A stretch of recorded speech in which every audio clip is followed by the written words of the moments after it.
This is Eric Rattan of Cannibal Corpse. You are listening to the Scars and Guitars podcast with Andrew McKay Smith. Welcome to the show, one and all. I have a conversation featuring a Richie Cavalera from the group Incite to share with you. The catalyst for the chat with Richie is due to the launch of a new album from Incite titled Wake Up Dead. It is out there now. For those unfamiliar, yes indeed, that surname is familiar. Richie's father is Max Cavalera. His mother is Gloria Cavalera. Rock and metal, no, extreme metal royalty, just there. Although the rock and metal thing does fit as well, if you broaden the horizons. This conversation, of course, features some banter about Wake Up Dead, but I think you're going to find it interesting for other reasons, and I won't spoil the surprise. I'll let you dive into the chat and discover it as it unfolds. Before we get to the conversation, if you are listening via any one of the podcast apps out there, I'm going to share a tune from Wake Up Dead. This one is titled War Soup, and it does feature Max Cavalera. If you've tuned in via YouTube, we're going to cut to the chat right now. So here's War Soup. If you're listening via the podcast app, otherwise, let's cut to the chat if you've tuned in via YouTube. Let's go. Richie, can hear you. What's up, dude? How's things, mate? How's the Zoomers been going? Oh, dude, it's awesome. It's like the greatest thing ever made for interviews and everything. I stand. Everything else is cool. All right. I think I broke it. All good. All right. Whatever. Hands free, no more. Hands free. What's no up, more. dude? Oh, mate, just it's Good Friday here, mate. So just had some prawns and oysters and stuff, and just went to church this morning. We're not, massively into, doing a lot of the Christian related stuff, mate. But we go twice a year, mate. Easter and Christmas. No worries, mate. No judging, man. Everybody's allowed to do whatever they feel is right, man. Totally cool. Happy Easter to all y'all and all the metalheads out there. Indeed, mate. Yeah. How have the conversations been going for this album here, though? Have you had interesting questions? In other words, intelligent questions, trying to get to the bottom of things with you?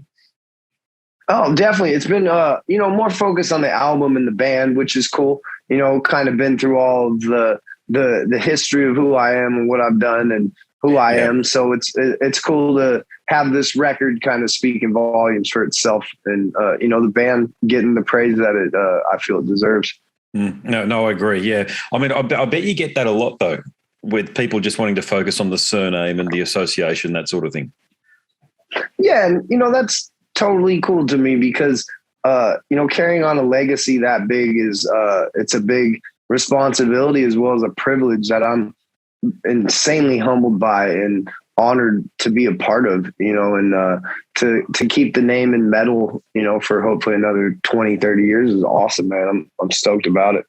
Cool. Yeah. Well, look, we do have this opportunity to connect based on Wake Up Dead. Love the album title, by the way. And I went back when I got the album, I thought I'm going to go back and listen to some of your other material as well. So I spent some time doing that just so as I could catch up on what you've been doing. And nice. I feel as though it's a linear and very logical progression, that is Wake Up Dead, from where the band's earlier recordings started. So say Divided We Fail. Do you feel the same way? Yeah. Oh, definitely. And, that's been the thing with us. We want to make every record great and better than the last, just continually growing and being better musicians as we get older, so I think that's what we wanted to show people, like, hey, we've been around a while. We got some badass stuff that you may not even know about. So here's kind of like a refresher of that on top of here's the new style. Here's what we are. And here's what we're more focused on. Changing guitar players was a big thing. The last two records had, down tuning and, wasn't what me, Lennon and L really strived for, and Wake Up Dead was finally kind of returning to that Up in Hell, Slaughter, but 10 times better and more grown up and more effective, and that's what I think this record is. Well, mission accomplished. There's no doubt about that. And Thanks, man. Look, I'll tell you what, one thing that I noticed where I must say I feel as though it's a huge leap is through the production, because the grinding death thrash that you guys do, it really suffers. I still don't understand why. Bands seem to go one of two ways. They go the shitty underground 80s thing, or they go the Metallica Death Magnetic thing, which both are garbage. But who did you work with in the production? Because as I say, you really nailed it.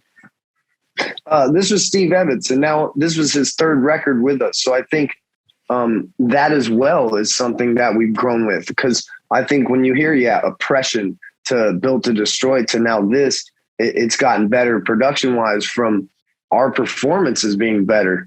You know, he everything he does is organic. Nothing is, copy pasted. Nothing is done that way. And we've grown together. We've reached a point where we're hitting stride. And like you said, the production is just incredible on this album. It has such a dynamic, fresh, not overproduced, not underproduced, just kind of like just meant for how metal should feel and sound. No, I agree. Have other people picked up on that the production is perfect for what you guys are trying to achieve? Yeah, and the big thing I've heard a lot is it's finally kind of captured the live essence and energy that we bring. I think we've struggled with getting that to adapt into a record, and I think this one totally captures that, just energy. And people are really complimenting, the vocal sound and the drum work and the guitar leads and just everything, man. It's exciting to feel that, you work for that. Yeah, absolutely. Yeah. Well, what about the lyrical themes this time around? I mean, God knows you've had a lot. We've all had a lot going on, but in the States in particular, with the political climate and what you've, I'm going to say, suffered through, courtesy of your bloody media. Did any of that stuff make the lyrics this time around? This was more focused kind of on my personal life. I went through, I think everybody went through their own personal hell, but mine, to me, was it got dark and hard, and I wasn't sure if I was going to come out the other end, losing music and, my marriage, collapsing, my life, everything that I'd known was just up in the air. So I had a lot to say on this record. And I think, Deadbeat is kind of the look at how I felt after, 6 months of quarantine and, mental destruction, just overwhelmed with everything.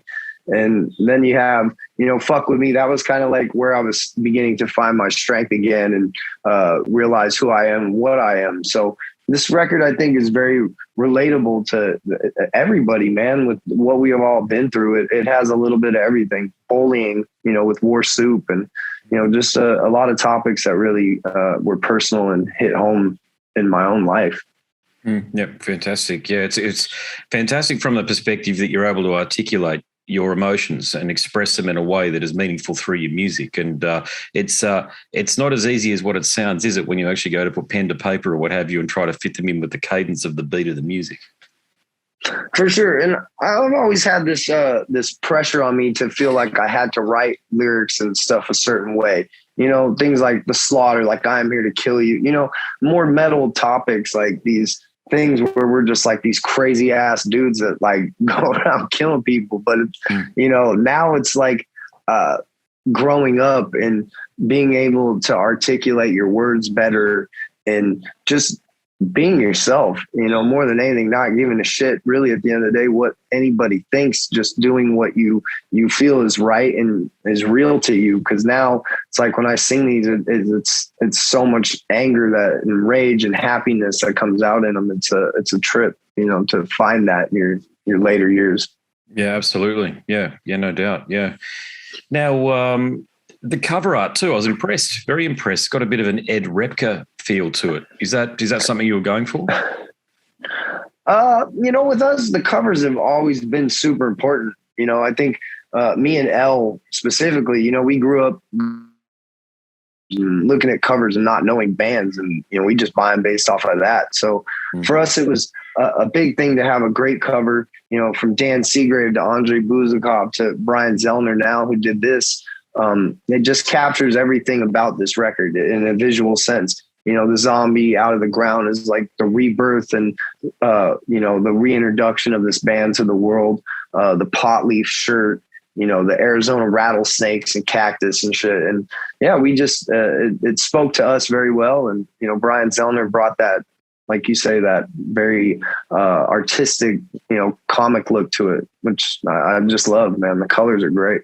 The colors are fantastic. And look, I haven't checked, but, but the merch game must be pretty strong this time around with the T-shirts and stuff. Have you had some pretty good pre-sales on that? Yeah, man, we've got some really cool designs. We made a crazy shirt for War Soup, actually. And, it's army men in a bowl of soup with rotten vegetables and all this shit going on. So we're excited, man. Merch is one thing we love to do. And we've always had unique shirts, and we only print limited quantities of every design. So it's sought after stuff. Gotcha. Yeah. Max does appear on the album here, and your material is very different to Igor's, I must say, your brothers. But and he appeared on the Go Ahead and Die album as well, of course. But is it, you've got, dare I say it, you've got a little bit more experience than Igor with this business and with writing and the like, because of course you're older.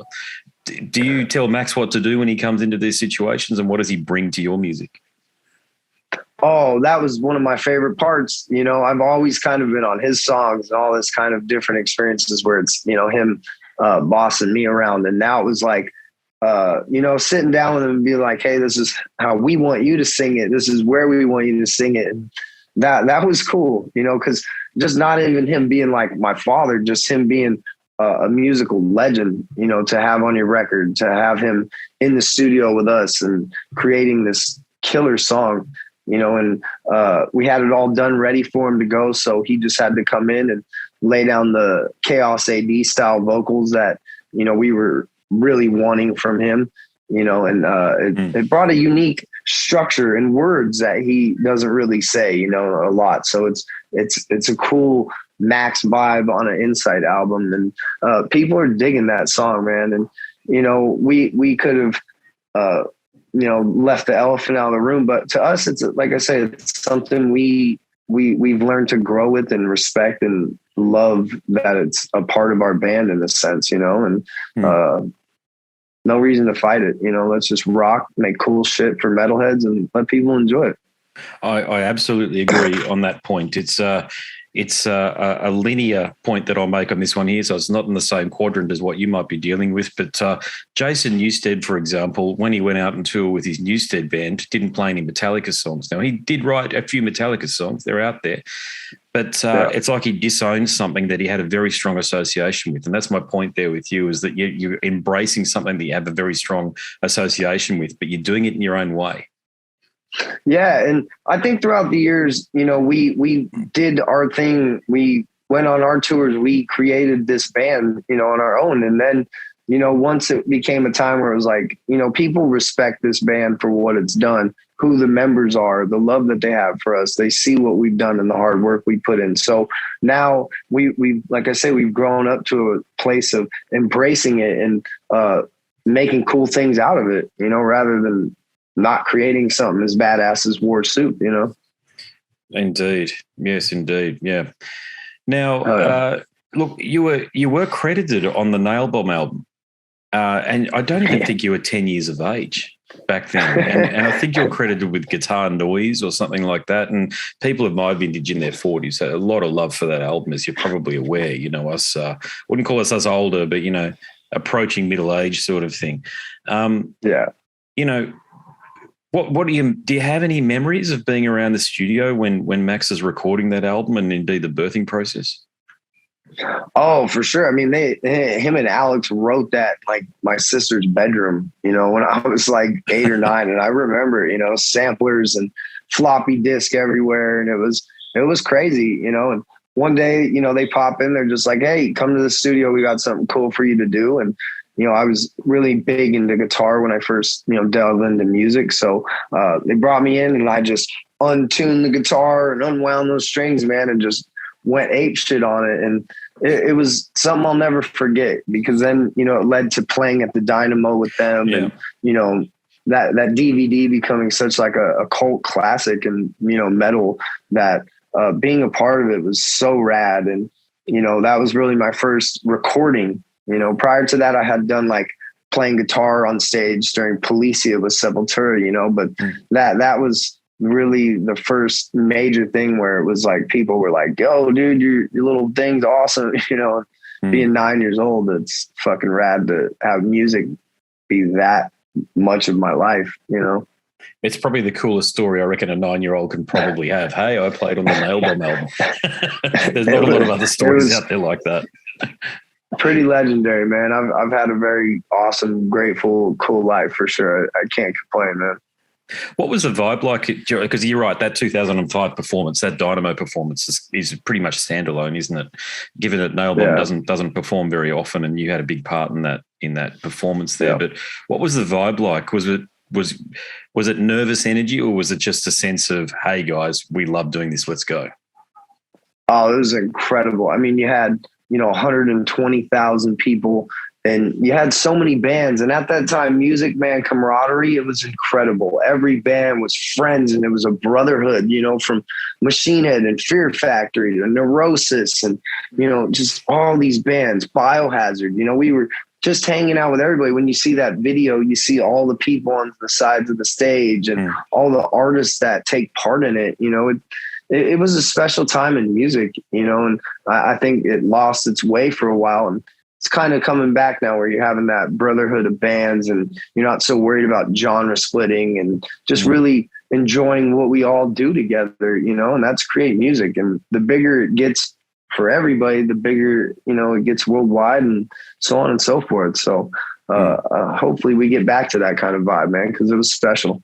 Yeah, no, I tend to agree with you on that point there. Yeah, I do feel it is coming back into that too. In the 5 or so years that I've been doing the podcasting, you can feel that sense of, especially through COVID, because we are all in it together. Even from me as a journalist to the bands to the touring companies and the like, we all have a role to play to bring the music together, because this is one of the few things that you can do that truly revolves around your passion. People do it and they make barely any money out of it. Or that it's hard to make a living out of it, isn't it? It's a tough grind, meaning the touring schedules and the like, you can't really lead a normal life. So you wouldn't do this unless you loved it. Oh, yeah. I mean, you know, you make money on tours and you don't on some, you know, that's the kind of level that we're at. But, you know, we love it. We cherish it. And, you know, if you didn't love it before COVID and, you know, you haven't found that love again, then you're in the wrong business, because the ones that loved it and lost it, it's a grateful thing to feel it again. Mm-hmm. Gloria, highly respected figure within the music industry, a manager, indeed a force of nature in so many ways. What's the best? Yeah.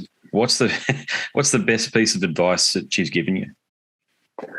Oh, Jesus! I mean, endless advice. You know, she has created so many paths in music for so many people, and the opportunities she's given, and the humbleness, and I can't thank her enough.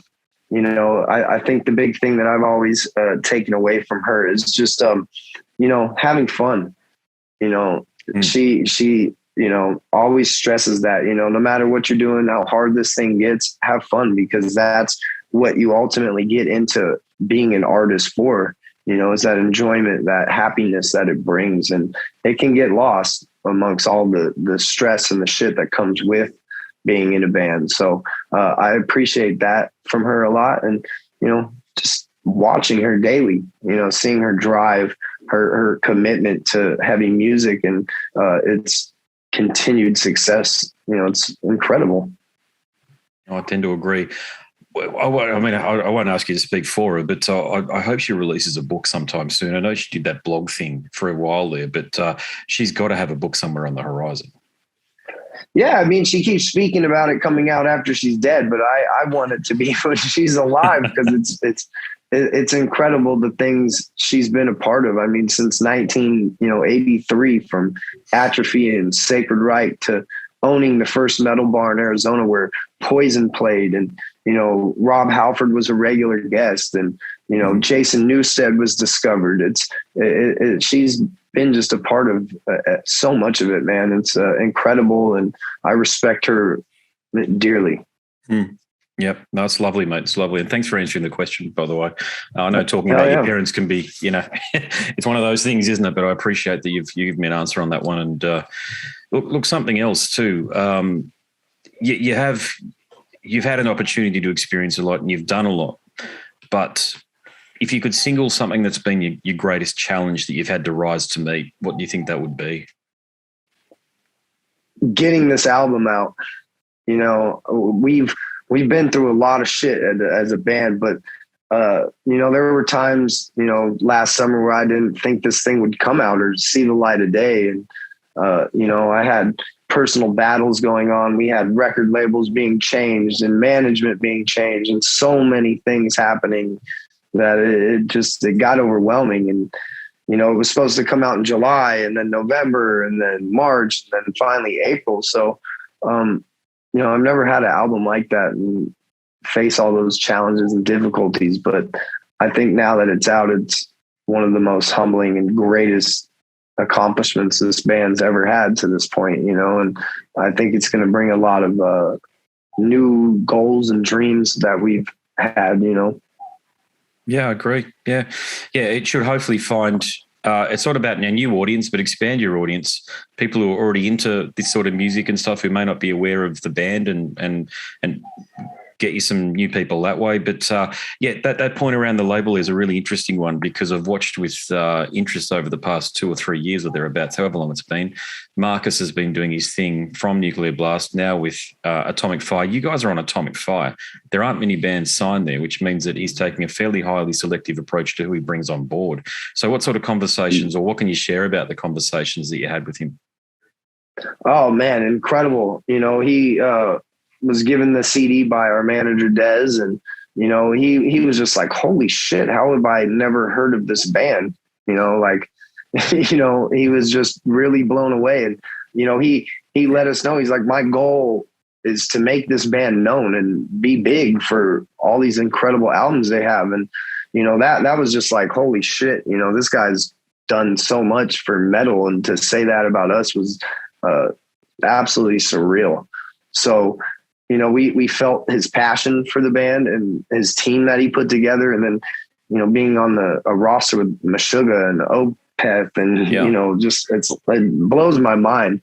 We've been on the smallest labels that have existed, so we've never had bands or any of this press or anything like this. So it's cool to see after all these years, working hard and having something like this find us, man. It's a dream come true and a blessing. I mentioned Marcus, but also Des, to your point there. He doesn't, excuse my language, he does not fuck around, that bloke. I've spoken to him a couple of times, I think, and he's just so impressed me, I've got to say, and with his approach and his vigor and his attention. And he gave me the full story about the Coal Chamber thing, about the guys wanting to get drunk at midday when they had a show at 10 p.m. He just doesn't tolerate fools, that bloke. So what's how did your relationship with him come about? I've known him since 98 Ozfest, I think, was the first time I met him. And I was young and I would always go on the side of the stage and watch them every night. And, my family and Des' family, we just all connected, and we've been very close throughout the last, to 2015, he took Incite on tour with Devil Driver, and he just became like a mentor to me in so many ways, talking to me after shows and, letting me have advice about things and telling me how to run myself in a lot smarter ways. It just kind of began to snowball into a really cool relationship, and we kept in touch. And then finally it was just like, we wanted to make changes everywhere. So management was kind of first thing. And, I called him and he's like, man, I'm fucking stoked you called me. He's like, we don't really fuck with just straight metal bands, but he's like, I've always loved you and what this band has done. And, he heard the new record and was just fucking blown away and, just got going. He brought Marcus on board and, got us with TKO International Booking, which is going to do big things for us. And, it's just really snowballed. And that dude's, like you said, he doesn't take no shit. He fucking does not fuck around. He is a legend. And I'm so lucky to have someone like that, another person that's so great, giving advice. And, you always wonder how these big bands make it. And it's having a team that just clicks and locks in at the right time, man. And that's exactly like what it feels now, him, Atomic Fire, all this shit. It's just, it's crazy, when it just kind of all goes together. Mate, it sounds like as though you've been through the, I'm sorry to hear that your marriage ended there, but I mean, you've got so much to look forward to. Right. So much to look forward to here with what's going on. I mean, everything that you just said then resonates so much. I mean, I'm someone who understands the significance of these people that are in your life and what they can do for you. But the other side of the equation is because they don't fuck around, you've got to work hard, and you clearly do work hard. So the opportunity is there, but only if you want to take it and work your ass off. So, mate, it's a mad congratulations to you on that front. Thank you so much, man. And yeah, we all go through crazy life shit, and you got to grow and learn and become better from it. And that's what I've focused on doing. And yeah, that's what music allows me to have, that sense of release, a family, brotherhood, support, all that stuff, man. So yeah, I'm very lucky, man. It's fucking rocking. Mate, I'll make this my last question for you. I always try to keep it about Australia or something to do with Australia here, and I keep it fairly simple. Cool. I'm sure you've travelled here before, but have you toured here before? So we toured down there in 2010 with City of Fire and Soulfly, actually. We went as their entire crew. It was the only way we could get there. And we have not been able to get there since. And, I'm hoping now with Atomic Fire and Dez and all this stuff that it's going to happen, because my drummer and my bass player have been in this band for 10 years and they just missed that tour. So they're dying to come play there. I'm dying to come play there. I've been there so many times with Soulfly and Cavalera Conspiracy and all these things, but Incite, man, come on, promoters, come on, bands, let's go. Incite in the house. Absolutely. Yeah. Well, I think your sort of metal is, we're attuned to your sort of metal. I hope the numbers reflect that when you're looking at streaming numbers and some of the merch pre-orders and that sort of thing, because we'd love to see you down here, mate. We would too, man. Like I said, Atomic Fire is making the album known down there for the first time probably in our history. So I'm expecting us to be there, man. No doubt. Well, mate, that'll do for me. Thanks so much for the conversation. Good luck with everything. It just sounds like everything's going in just such a wonderful direction for you. Congratulations again on that front. And God bless and everything else. Hell yeah. Thank you so much, man. Appreciate you spreading the word, taking this time, and enjoy the family and the holidays, man. We all need it. Will do, bro. No worries at all. Hell yeah. Hell yeah. Bless you, brother. Thank you, mate. No worries. Cheers. Catch you later. So there he is, ladies and gents, Richie Cavalera from the group Incite. I hope you enjoyed listening to that chat as much as I enjoyed participating in it. I especially found that information there toward the end about working with Dez and Marcus Steiger, who is the fellow who started Nuclear Blast, who's now gone on to a new venture called Atomic Fire. I have talked about that label on many of the podcast episodes that have been published. So yes, another episode done and dusted. Thanks so much for tuning in. If you don't know, I'm sure you do. I have a book out there, Scars and Guitars, Volume 1, Conversations from the World of Heavy Metal and Rock Heavy Metal and Beyond. You can go to my website, scarsandguitars.com, follow the prompts. It's very simple if you want to go to a marketplace like Amazon or Google or Apple and download a sample. Try before you buy, if you like. Unbelievably, the print editions, I didn't print up too many, I must say, because it costs a fortune to do that, but they all went pretty much within 24 hours of me posting some were available. So I've got to try and find a cheaper publisher. It might have an impact on the quality of the product, meaning the book might not be as well presented as the one that I got printed up just now, but what have you, everybody seems to, not everybody, but many people seem to want the print edition. I'll see what I can do there. So that's it for another episode. My name's Andrew Mackay-Smith and I'm the host of the Scars and Guitars podcast series. Until next time, it is a very goodbye for now.